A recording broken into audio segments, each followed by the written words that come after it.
বৃষ্টি হয়েছে আজকে হঠাৎ, তাই বৃষ্টির মাঝে একটু মুড়ি খাইতে মন চাইলো। তো আজকে কিভাবে মুড়ি মাখাবো সেটাই আপনাদের মাঝে শেয়ার করব। দেখেন, প্রথমে একটু লবণ দিয়ে দিলাম, টমেটো, কাঁচামরিচ, পেঁয়াজ এগুলো তো লাগেই সাধারণত, ওগুলো নিছি। লবণ দিলাম, এখন সরিষার তেল দিব। আসলে সরিষার তেল ছাড়া মুড়ি স্বাদ সম্পূর্ণ হয় না, আমার কাছে হয় না, কারোর কাছে কি হয় জানি না। সরিষার তেলটা সবসময় দিবেন আশা করি।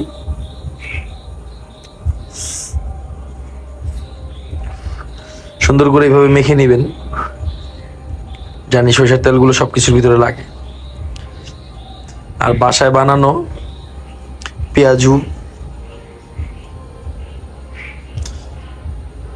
তারপর দিচ্ছি বেগুনি,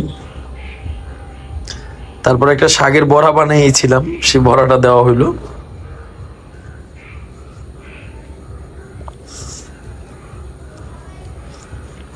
শাকের বড়া স্পেশাল পাকুড়ো আর কি।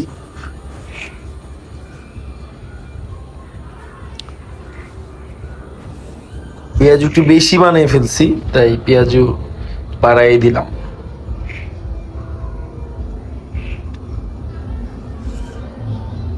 এবার সুন্দর করে ভেঙে নিবেন, জানি মুড়ির সাথে মিশে।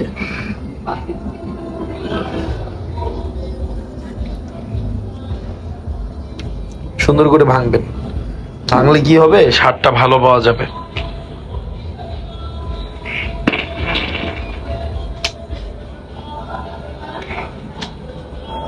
বেগুনিগুলি ভাঙছি এখন।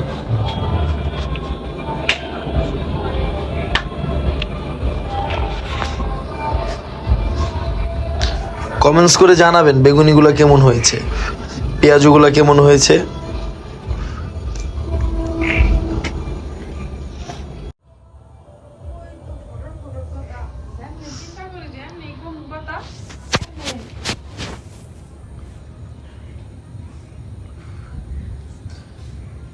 ফাইনালি সবকিছু ভেঙে ফেললাম। আরেকটা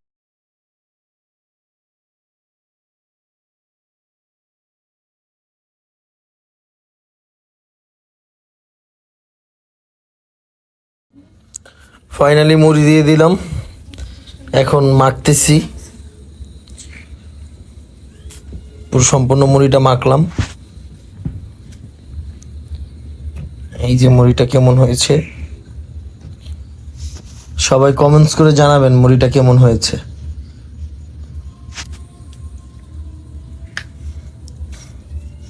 খাচ্ছি, ওয়াও, আসলে মুড়িটা অনেক স্বাদ হয়েছে, একদম অসাধারণ হয়েছে মুড়িটা।